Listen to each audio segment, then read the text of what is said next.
Hey everyone, Joy here. Excited to be with you for another Thursday quick and easy dinner. I have got something really special planned for you guys today. We are playing again, once again, using that beautiful enameled cast iron because guys, I am on a mission to get this skillet in like every home in America because it's amazing. Okay, so today we're going to make a twist on a comfort food, and I have done this recipe before, so you can scroll back and check it out, or you can just hang out with me here today. We're gonna have a lot of fun. So if you want the recipe that I am making, I have got the link for the recipe in the video description right above or below, or however it ends up showing up for you. So let's get started, or let's get cooking, shall we say. All right, here we go. I'm going to take the enameled cast iron skillet, and this is the one we used last week to make that amazing chicken gnocchi. And it does have a lid to it, but we're not going to be using the lid today, so it's going to hang out here with the other guys. We're going to put this guy on medium-high heat. Drizzle in a little grapeseed oil, or you can use olive, canola, whatever you happen to have. It will work out just fine. I have got some smoked sausage. Now, the recipe does call for chicken sausage, but here is where you can kind of play around a little bit and kind of do whatever feels right to you. I found these buy one get one free yesterday, so these are feeling right to me today. I'm going to slice these up really quick using my quick slice. And I've also got some macaroni that we're going to go ahead and put that in the microwave so we can have that cooking while we get everything else ready. So it's going to be lots of moving parts, but let's go ahead and get started. All right, in my 3-quart micro cooker, because if you know me, I do not cook pasta on the stovetop anymore. I just use my 3-quart micro cooker. I'm going to add in here 3 cups of macaroni and an entire carton of chicken broth. Now, I'm using chicken broth instead of water because it just brings an extra bit of flavor to the party. It's already got the salt in there, so I don't have to add that, and it's just really quick and easy way to add just an extra layer of flavor to the recipe. Plus, I don't have to measure anything. Well, let's just be real here. This is one of those recipes, you're coming home after work, you do not want to have to do a lot of work to put this together. So into the microwave it goes for 14 minutes, and macaroni is going to be done. So let's deal with this sausage here since we've already got our pan heating up. I'm just going to open this up, and you have some options on how you want to slice this. You can do half moons. If you want a lot of pieces of sausage in there, you can do just leave it whole rounds if you want to. I think I'm going to go half moons. So to fit on here, I'm going to cut these in about 3-inch, 2.5-inch, 3-inch pieces. Just like that. And then just slice each one in half. So how has your week been? Mine has been a little weird, admittedly. I have been in training for my job, my full-time job, not my fun paper chef job, my full-time job. And it has been all about learning a new, well, it's not new reporting system, but it's just one that I'm not as familiar with. So it has expended a lot of mental energy for me. It's been kind of interesting. So, oh, I should have showed you that. And I'm just going to pop them right in here once they're sliced. Get down there. All right. So I just take the sausage, pop it right on here. You can see it's got the little sections of where the sausage is going to be sliced. And I don't know if you can tell this, well maybe here from the bottom, you can see that the blades are in a V shape, and that just sort of helps it to kind of hold everything in place as you're coming down with the blade. And as you do, just give it a little rocking motion and it'll slice right through, no problem, just like that. Pop that in, and we keep going. This is one of my favorite tools to use, especially if I'm you know, don't want to necessarily pull out my mandolin. It's real easy to do, like the peppers and onions if I'm making fajitas or something like that. Just real quick, let's just get it done. Strawberries, mushrooms, hard-boiled eggs, even cooked chicken works really well. There we go. And all that is done. I'm going to throw this in the sink. Also, while I'm over here, grab my recipe slicer. There we go. As we've got, of course, to slice up some cheese. And where is the spoon I want to use? Alright. We are just going to leave this in here long enough to get some color on it, and I also want to render out some of the fat that's in here. We're going to use that as we build our flavors up later. Alright, so we just kind of get them nice in a layer and just sort of leave them alone for a little while and just sort of let them do their thing. Alright. So, like I mentioned, the recipe calls for a chicken sausage, but you can use whatever sausage you have on hand. You can skip the sausage altogether if you want to keep it like a vegetarian dish. You can do that. You could do mushrooms. You could do other vegetables in here if you wanted. Totally your call. You could even like have a little Cajun flair in honor of Super Bowl and throw some andouille sausage in there. It's all your world. We are just living in it. So while this is doing its sizzle thing, I'm going to grab the cheese out of the fridge. And we are going to need some cheddar as well as some Parmesan. So that's 2 different cheeses. Oh, and while I'm here, also going to use a little cream cheese. Well, that's like 3 cheeses. But again, this is a place where you can sort of play around with it. If you didn't want to use cheddar, you could mix it up with some Gouda. You could do a sharp cheddar, a white cheddar, whatever flavors you and your family enjoys, that's what you can use. So I'm going to use this entire block of cheese, and I'm using a medium cheddar. I'm not like a fan of sharp cheddar. Or you could even use like a Kobe if you like Kobe Jack. I love Kobe Jack cheese. That's one I could just sit and eat with a pack of crackers. Really good. All right. So we are going to grate this up really quick. And see, we're getting some sizzling action happening over here. It's starting to smell really good. I'm getting some color on the sausage. I'm just going to move it around a little bit. There we go. I'm going to flip them around and get some more color on there and let that fond start to build on the bottom with the oil and everything on there. All right. Do me a big favor and hit the share button so your friends can check out this recipe. Tag some folks that you know love a good mac and cheese. Pop this in here. So I don't know if you ever grew up eating mac and cheese and hot dogs. That was not really a thing in my house. We didn't really grow up with that. But I did have a college roommate that introduced it to me. And sort of been a favorite ever since. It's just a perfect marriage of two comfort foods. So it works really good.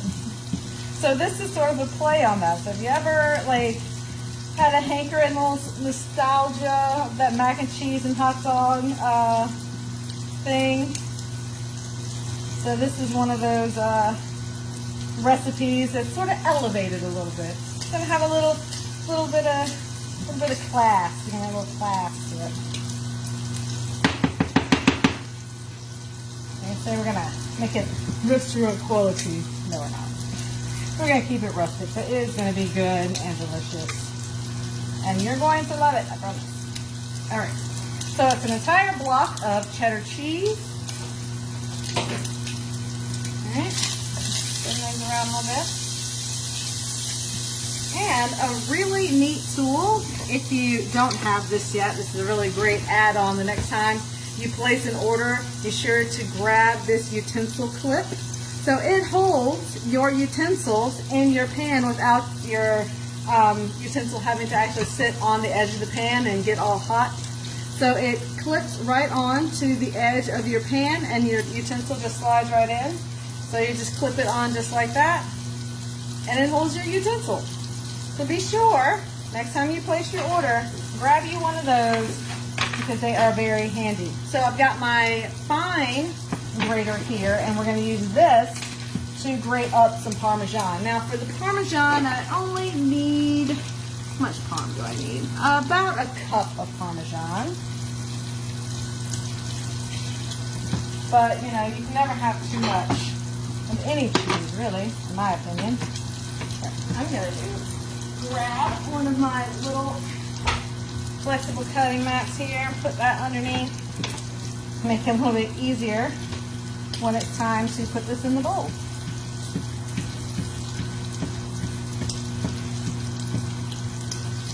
Now another thing with this recipe is you're not going to see me add a lot of salt, or any salt really, to it.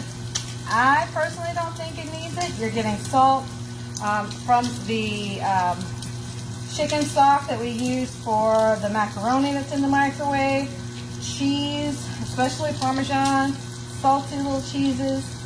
So I don't think you really need it, but again, taste it at every level and then you can decide if you want to add some or not.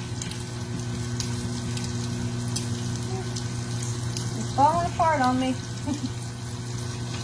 I think that's about the time we stop and we can use what's left of that in a soup or something. We'll see. It won't go to waste, that is for sure.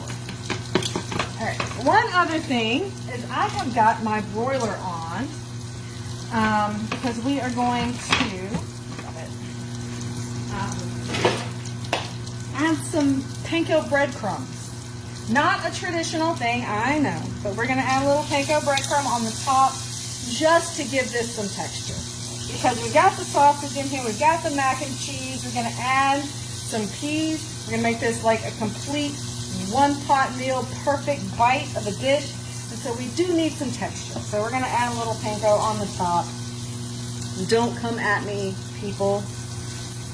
I'm not betraying the culture, adding a little panko on the top. All right, so I have got these, and look at the beautiful color that is on those sausages. Lovely, lovely, and it smells amazing. And we have got a little bit of fond that is developed in the bottom of our pan here. Just a little wee bit of fat. Good stuff, good stuff. All right, there we go. All right, so to this pan, I'm going to turn it down just a touch because I don't want to burn my sauce there.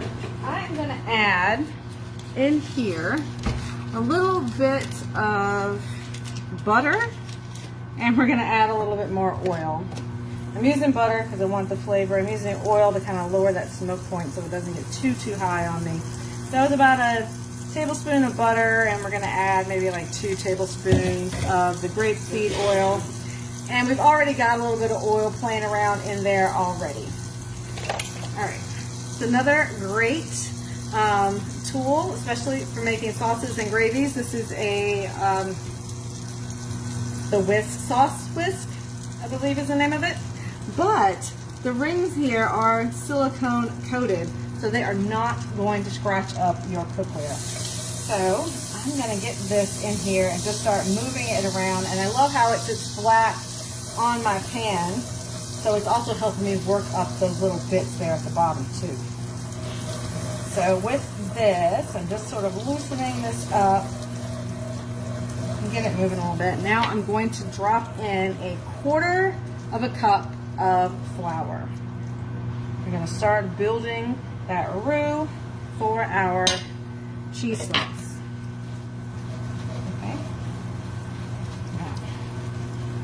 we're going to mix this up on the bottom and really get this thing moving across the bottom of the pan.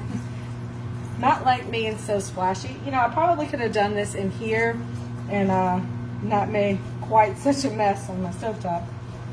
But move it along the bottom. Make sure you break up all of those lumps so you don't have a lumpy cheese sauce. And we want to cook out some of that raw flour flavor as well. And just add a little bit of depth. And again, I'm also working this along the bottom, scraping up those bits of sausage that is just adding more and more flavor to this sauce. All right. And when you start to see the little bubbles popping up, little bubbles everywhere, that's when you know you are ready to go for that next step. I'm not quite there yet. So while we wait on that to get to where it needs to be, I'm going to go ahead and get this cream cheese cubed up. I'm only going to use half the block. So Sophia will be very happy to know there is cream cheese for her bagels tomorrow morning. So we're going to use half of this. Of course, if you wanted to put the whole thing in there, there's no one here to stop you. Go for it. Make it creamy, make it saucy. Come on, there we go. All right.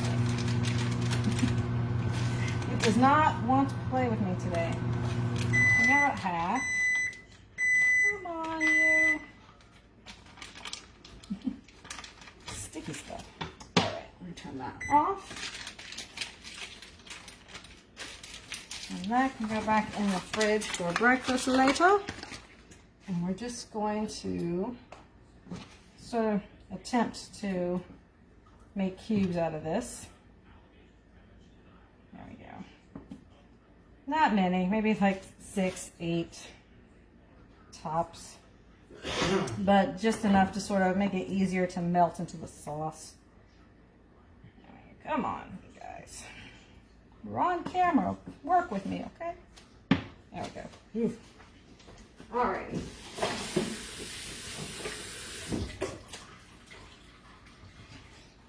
And give this another little stir. There we go. Woo. Alright, now we are starting to see those itty bitty little bubbles. So now we're going to start to pour in our milk. So I've got 2 cups of milk here. And I'm going to add an additional ½ cup of heavy whipping cream. So slowly, give it a little bit of a sizzle, work it in there, and you'll see it'll thicken pretty quick. So just keep adding that milk. So saucy. And get those lumps broken up. You do not want any lumpy sauce. Right in there. So tell me what your plans are for Valentine's Day. Valentine's Day is tomorrow, fellas. Hint, hint, nudge, nudge. What you got going on for your ladies tomorrow? Ladies, what you got going on for your men? Okay, maybe don't tell me. Send me in a private message because, you know, in case your man is watching, I don't want him to see it and ruin the surprise. But yeah, let me know what you guys have got going on. There we go. All right. Work that in. And if you need to turn your heat down a little bit, you can. You don't want it to thicken too fast. And the heavy whipping cream top is gone away. All right. So ½ cup of heavy whipping cream. Again, that's just going to add just more creamy to this. I'm going to turn my heat up just a little bit. And again, you kind of want to work slowly because you don't want to cool the sauce down too much too fast. There we go. And then we'll just add in these little bits of cream cheese. Slowly, slowly, slowly.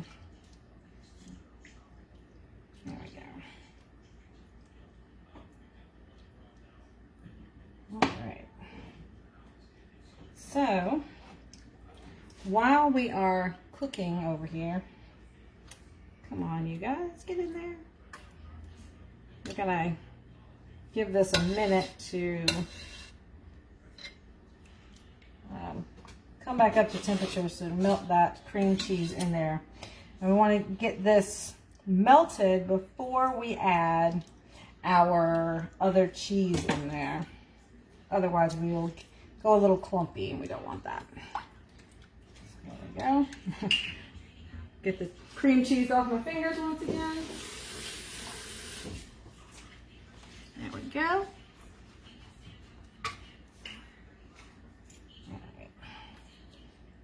And it won't take too long. I think I may have turned mine down a little bit too much earlier.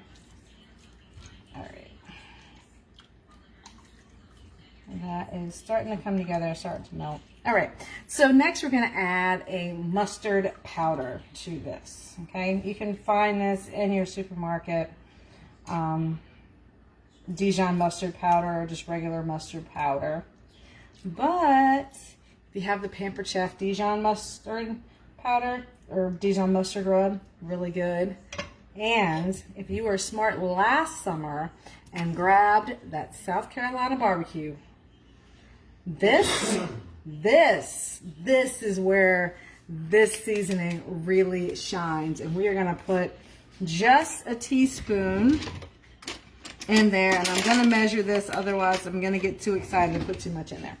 So we're going to put, that's my half teaspoon, so I'm dropping two rounded scoops in there. So good. This is so good. And mac and cheese, you will thank me later. Delicious, delicious, delicious. All right. As this is starting to melt and come together, I'm going to step over here for a second and show you some of the other pieces of the cast iron collection that are sadly leaving us at the end of the month. Actually, they're while supplies last, and they are really popular. They are flying off the shelf. So in addition to this skillet, which is a 4-quart skillet that does, again, have the lid to it, and this lid has the little bumps in here. So if you're doing like short ribs or something like that, and you put the lid on, those juices, they come up to the top and then they condense on those little bumps and rain down on your food. It's like this self-basting, okay, slow down, this self-basting situation that is phenomenal. All right, not too fast, not too fast. And if it does start to go a little bit off the rails on you, just turn your heat down. And then you can add a little bit more liquid. If you need to add a little more milk, a little more heavy cream, it's all good. Just make sure we get it stirred up. Just waited till I started talking, didn't you?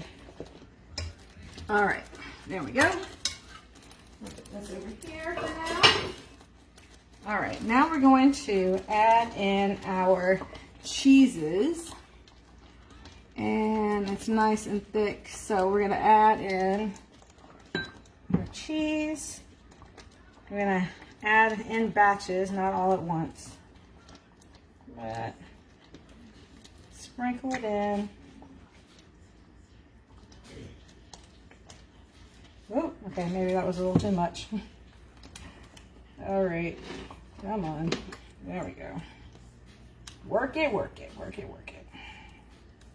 Again, if you feel like your sauce is getting a little too thick on you, add some more milk, because the cheese will start to thicken things up. Especially if you're using pre-shredded cheese. It has a anti-caking agent on there. It's a starch. Nothing wrong with it, but it can kind of go a little funky when you're making sauces. Your cheese doesn't quite melt in the same way. So just kind of be aware of that. There we go. All right. Gouda, gouda.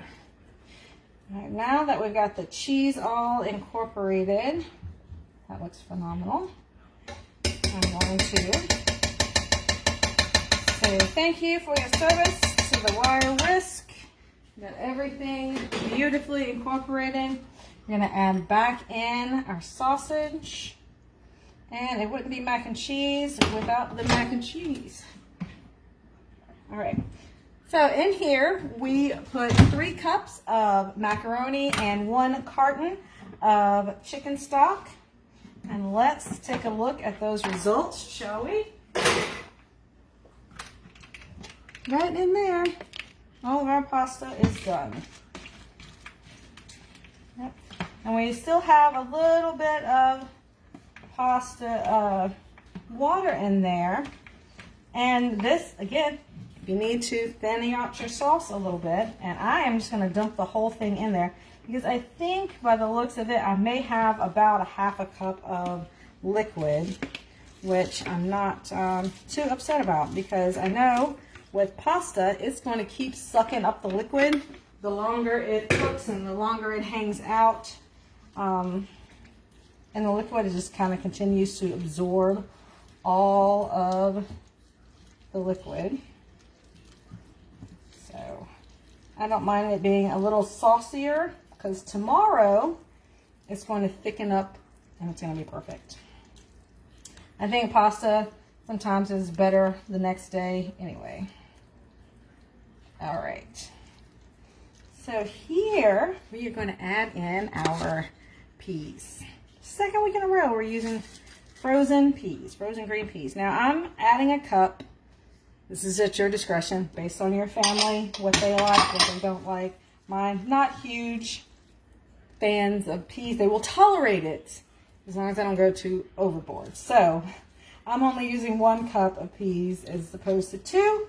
And again, entirely up to you. You could, if you wanted, add in some broccoli maybe, or asparagus or something like that could work too. And before I forget, whenever I make a cheese sauce or really cooking with Parmesan especially, I like to add just a touch of nutmeg. And look what I found. I was hunting all over the place. If you were with me last week, you saw me tear my kitchen up trying to find this. It was in the wrong drawer. We're not even going to talk about it. But a little bit of nutmeg. You don't need much, but it just adds another depth of flavor, especially when you're making a cheese sauce, using Parmesan, cream sauces, anything like that.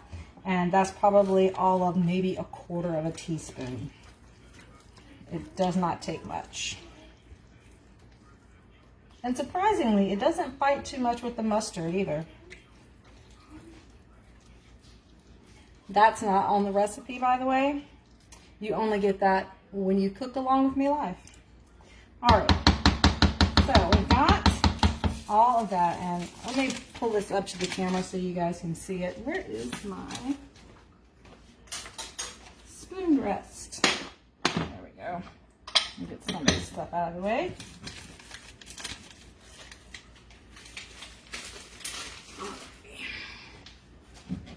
And we'll get all of this moved. There we go. All right, and let me bring this up so you guys can see it before the cheese goes on. You can see it's beautifully creamy, and you can see it's got a ton of sausage. And when you slice it in those half moons, it feels like there's more sausage. And now we're going to sprinkle on this panko breadcrumb. Now I have my broiler on high. So I'm going to put this in the oven under the broiler. Everything's already cooked. So I'm just toasting up those panko breadcrumbs, adding a little bit of color to the top. And that's just going to bring an extra layer of crunch that I promise you, you will not regret. All right. Into the oven. And we're only going to need 2 minutes tops. Tops. Don't forget about it because it will burn, and it will burn quickly. Please don't set your house on fire following one of my recipes. Okay. So while that's in there really, really quickly, there are 4 other pieces of the Enameled cast iron collection that are going to be leaving.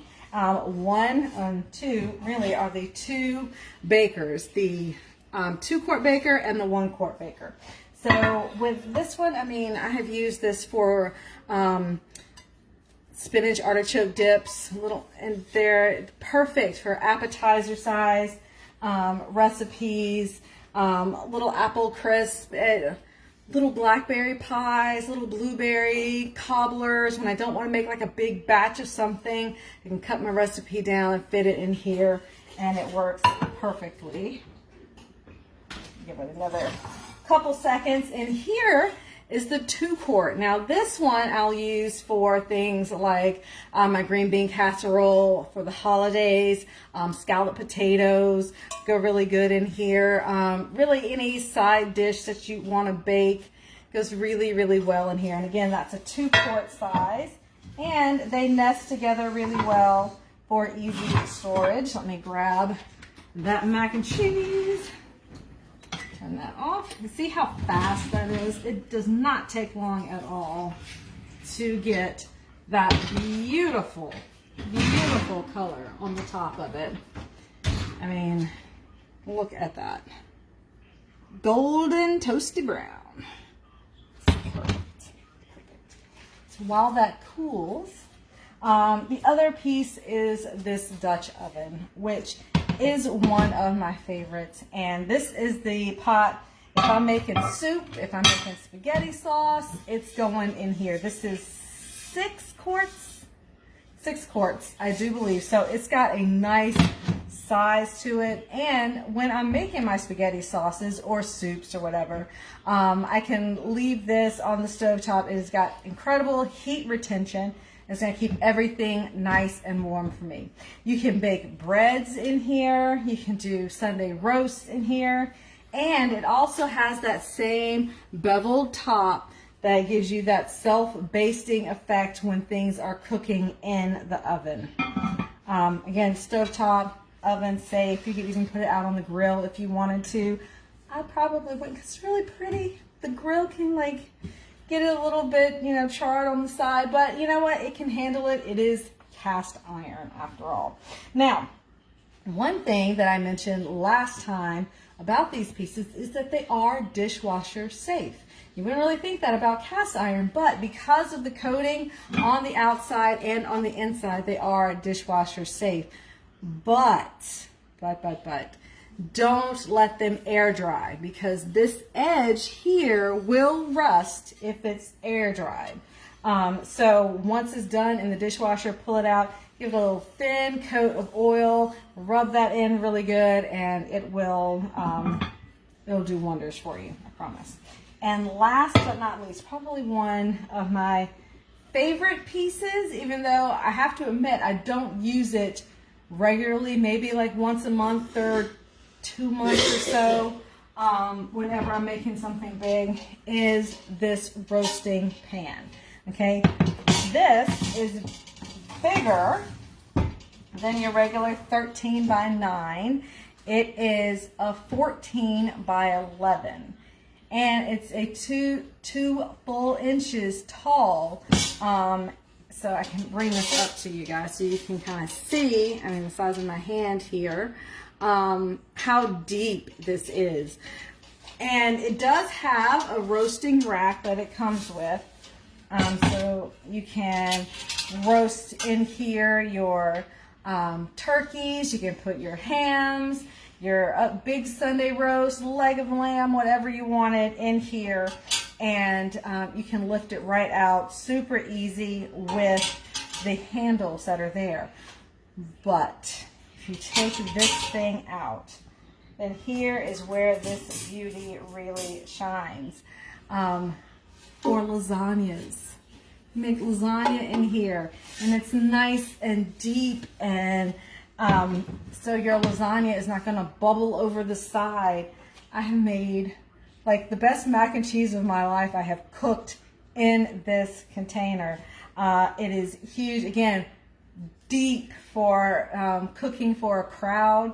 It's perfect for that. And again, I think it really shines when it comes to lasagnas, because if you've ever made a lasagna, and a 13 by 9. You have to put that sheet pan underneath it. Otherwise, it's bubbling over the side, all over the bottom of your stove, and all over the bottom of your oven. And no one really wants to clean that up. Let's be real. No one wants to deal with that. But with this, it is thick, deep enough to be able to handle your lasagna without spilling over the side. So very handy. Now, I will say it is cast iron. So she's heavy. And once you put a turkey or fill it with lasagna or mac and cheese, she's got some weight on her. So be aware of that. But it is made of cast iron. You will pass this down to your grandkids. It is absolutely worth having in your kitchen. All right. So that is all I've got for you today. But be sure to click the link in that description or down below so you can get the recipe for this. I also put a link to our last chance sale that is happening right now on all of these items. All of these items are being discontinued and they are on sale for up to 30% off or 35% off. But I may have thrown a little extra discount in there, but it's only good until tomorrow. So if you're here and you're watching, go over to that link. There's a special little button that you can click, or just send me a message and I will get you the link. I'll help you build out your cart so you can get exactly what you want, but don't miss out on these guys. I don't know if they're coming back. I'm just saying. My heart aches because I love these sets. But again, thank you guys so much for hanging out with me tonight. Next week, we're going to be putting together another dish. And I think next week we are going to be working with the non-stick grill pan, which sadly is also on the chopping block. So I'm going to be making a recipe in that grill pan to show you all the versatility that it has. Maybe we'll do some, like smothered pork chops or steaks or something like that. It should be, I'm even talking about it, it's making me hungry. It's going to be awesome. All right. Thank you guys again. Share, tag someone, let them know about this phenomenal mac and cheese recipe that you just saw me put together. Be sure to check out the link for all of those discontinued items. Get them in your kitchen while they're on sale. And I will see you right back here next week at 6 o'clock with another delicious, easy recipe. See you then. Thanks for joining.